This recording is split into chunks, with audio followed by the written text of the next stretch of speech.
Hello everybody, NeuroProbe here. Welcome to my conclusion video of my top 100 games of all time list. I said I was gonna do this when I began my list, I believe. This is basically a video to explain a few decisions I made with the list, a few games that I forgot about, and a few games that almost made it onto the list. So I'm just gonna start right away by explaining, first of all, why some games or game series were stacked up in one pool, like one number, and why some got several spots throughout the list. And first of all, it has to do with my experience with each game and my experience with the series as a whole. Some series, I think, like the Mega Man one, that is 10 games. I said 1 to 9, but it's actually 1 through 10. 10 games that are distinct games, different bosses and different levels, but the whole experience feels like one big experience. And I can't really differentiate between which game did what and which game had which bosses. And that's why they were stacked up in one number. I don't remember the number now, I don't have it here, but that's the reason for that. While games like Portal actually got 2 slots, though those slots were next to each other, and those could have easily been added up to just 1 slot instead of 2. But it's really that I feel like this one was a better experience at the time I played it. My memory of it and everything, my feelings for it is higher than the other one.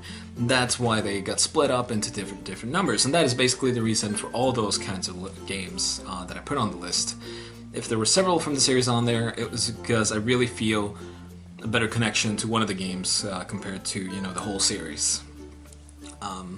And some series don't even have good games in different slots. Like Parasite Eve 2 was one of those games. When I mentioned it, I couldn't really say much about it because I didn't really remember it. It was not the reason. The reason I played it and that I have a fond memory of it is because I love Parasite Eve 1. It's not necessarily because Parasite Eve 2 was a great game. I think Parasite Eve 1 as a standalone game would have been great in its own right. But Parasite Eve 2 was a continuation of the story that I really loved, so I felt like, I have a fond memory of it and I will keep it in my collection if I still have it. I don't have it here though, but yeah. Anyway, moving on. Some games that missed the list. First off is I don't know if I'm shaking the table. I'm sorry if I do.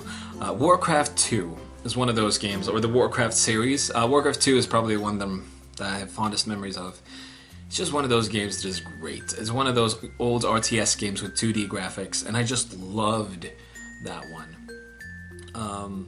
And it didn't make the cut, sadly, because even though I liked it, I shouldn't say loved it, I liked it a lot and I played it a lot, it's not up there. I would rather have one of the games on my top 100 list than that game. If I had a collection, if I had to remove one game, that would go.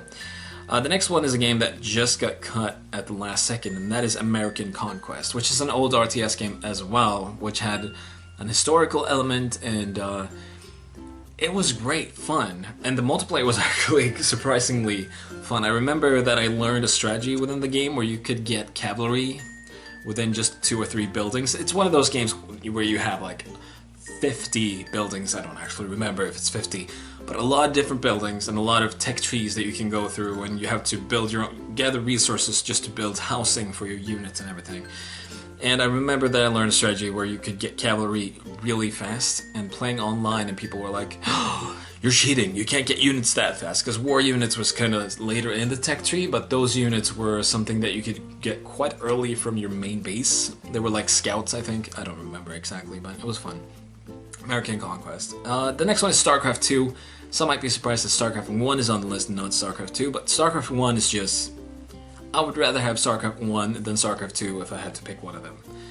And I love the graphics of the old... I love those old style graphics. And I have a fond memory of the story. And the Marines, I just like the fact that everything looks so unison, and as they move around the map, they all have the same kind of, movement style, and they pile up in 5x5 grids, and it's just, I just like that style, and old, that's also why I like Warcraft 2. And yeah, StarCraft 1 made it onto the list, StarCraft 2 did not. And even though it's not on the list, I still like StarCraft 2, but I would keep StarCraft 1 over StarCraft 2. Seek and Dread is an old game that was an online game that was like a community game kind of thing. Someone made the game for fun. It was basically Counter-Strike, but 2D. So you had a map, and you moved around a guy on that map. I will show you a picture, I think, if I can find one. And you bought weapons at the beginning of the round and everything like that, but everything was, you could see everybody, because you just had one square to move on, and you tried to kill the other team's players, and that was it. It was a deathmatch kind of thing with one life. Well, not deathmatch then. I don't know really what you call that. Deathmatch with one life, I guess. But that was a really, really fun game. I was on the top 100 player list for on that game for quite some time. I mean, it was not a game with a lot of players. It was a lot of players, but not, you know, not a great amount. A few thousand probably, maybe. But I still enjoyed it. It was really, really fun, and I played it for a long time. And I get to know people on the servers and stuff like that, and sometimes you recognize other people's names, and yeah, it was fun. Another one is this game. I'm not sure if this game might actually make the cut eventually. I'm gonna do this list, well, not the same list obviously, but another top 100 list in 2016 at the end. And this game might make the cut then, and that's Mickey Mouse Magical Adventure. It's an old SNES game that I played a lot as a kid, and its graphics are, as I said, for some SNES games and NES games, is amazing. It's one of those games that just will never get old because the graphics are so cartoony and just nice and sweet and crisp. Well, it's probably not that crisp if you look at it today, but it's just one of those games that look great and plays great, and that's a really good platformer. One of the best one on the SNES, actually. And still not better than the ones I mentioned in my top 100, but I think this might make it onto the list next time. I actually forgot to put this in the list of games that I ordered, so it might have been, you know, one of the games that made it onto there. We'll see. One game, first of all, that I know would make it onto the list is a SNES game called B.O.B. or Bob. It's a platformer adventure game where you play, well, adventure shooter game, where you play a robot and your girlfriend has been kidnapped, I think, and you crash land with your car on a planet, and you have to fight through levels to leave this planet. And there's a lot of different weapons, there's a lot of upgrades, and there's a lot of special gear that you can use, and it's just a lot of fun. This would probably make my top 50 if I had remembered it at the time. I can't believe that I forgot about it, because I remember thinking about this game as I made my list of games that I wanted on the list. But for some reason I didn't type it down, and then as I made the list I didn't actually think about it, and then as I restarted recording the list, after the first or second video, I realized, oh shit, B.O.B. or Bob is missing. So at that point I didn't want to change it, because I already set down the 100 games, so I thought, screw that, I'm just going to keep that, and then I'm going to mention it in this video.